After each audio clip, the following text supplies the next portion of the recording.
Olive in hi March ni som le paruk sang ni le som ni le pali ania tun huna hian ngo pa ka om me ka ni di chuan ka om na tang hian hnung lam ka hoi le do na ti hian hei hi pandal kha ni ka sai tum le ka ti tum om chu in thei mai ka ringa hei ti hian pandal chu chung le bang chia zo fai ve ka ni to hei ti hian chu thleng te le stage man ruwa teng te po stage teng te po so ti zo ve ka ni to ni hei ti hian in ngo pakhat lang hin lung rual hle maya ko san sang hi om ve ta chuan ko sang te po in lung rual takin an che ji in an lan ti ra thu mai ni lovin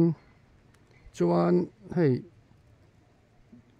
chuminia chuan UPC chuminia chu 7 day ti khan an program set dan khan ya 7 day te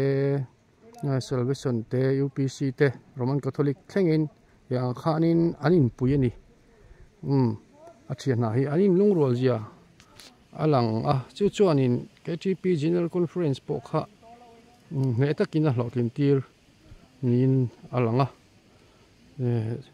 khoin ton tla kan ni zia alang hle mai tin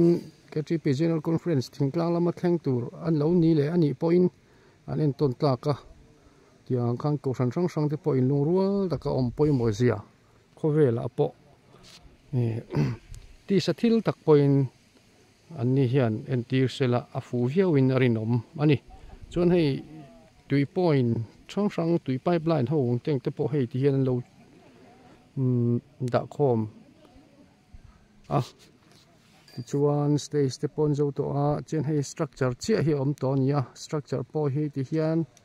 zoi na han ti chawanga fiang khur ngai tak tu thil ni na langa a thiana hi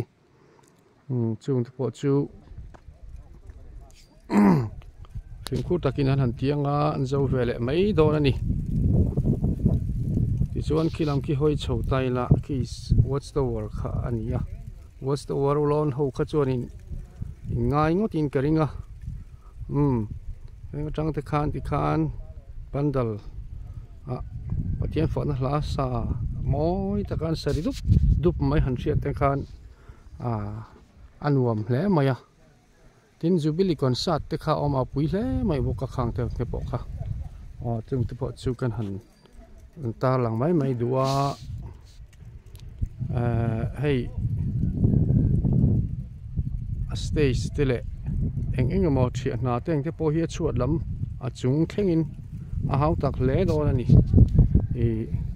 azau tham sia pandal hi azim chu kan azim ti te kha kanomin ka ria nia han en hian hei azim mi alowani zau takani amaro chu khodanga an pandal sak dan size te ke ni chong kan shel shan loba KTP General Conference kalthang chuan in shetur angai taila ayanga po chu ni se azim lawani azau katia keima mi ta tang chuan chu wang chuan a thian na teng te poi hau tak lo thei lawani tisan son hatlang ho teng te po anlom kom sap mi in pe te di khan an ni tin kal te po an omani chuan so tilai chuan thingpui lum na ni nge turani thingpui lum na kha ti chuan in hei heng lai teng te po hei receptionist office bol vela te po kha hei tian an lo thiat vek to lunglen kha khop maya ko ti har hle mai ani ti kha kan han saitel vela du simsima ko har thak tak zeta angai oma thlengnon le mai sela ti te hi duam rum mai ni na kumlo ka teng te hen om le mai sela ti om khop maya amai ro chu andom la lam kan sai pia lama hian a hau tak lam a hau tak dan thil te ngai tu tel alawai thina tu dan na thil theng thei kha ni ngot lowa chung nai te po chu aduam em thina tin te po kan kal ve pha ka General Conference a khan zan khan ma ha kan hla lowa làm tuol ni se ti khan azai ni se yang hla mai po kha anu vek mai sia anu me em mai ni ang teng te kha thak le loma tin thalai rual sing chuang sing tam tak pathian faka han lam te le moi taka han che kholai dunga le ngopa da khodai vela pom se khati anga zu in ang chi te le nga ni la tlang wal na thila han om dun han tom dun ati ang chi te kha mu tu ran om lo reng renga awak tam pol ka ni ve a chuan i an mel mu no ma zurui mel ma mel a hian in rui le hi chu hriat ve khopa chu tiang thleng po chuan in i mu tu khan om lo ani a chuwang chuan tu huna hian chung te chu ka han sai tel mai ni au ti hian hen pandal chu thia zo tre panita a structure chia a chung lam structure mo chia kha ma bak chu ni chho ta mai hei ban nen hian thia kop dan kha chia ma ngai me la pui takani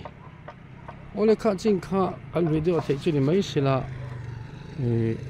kan ti thei chin chu ni mai te se min lo thlir saka min lo du sak tu ta zong in zawai chunga thinlung le ti tak zetin lom tu ka soya min lo thlir sak zela min lo share saka min lo like comment subscribe tu chewin in khoi na win hian karon dil tak zet cheu ani ka lo me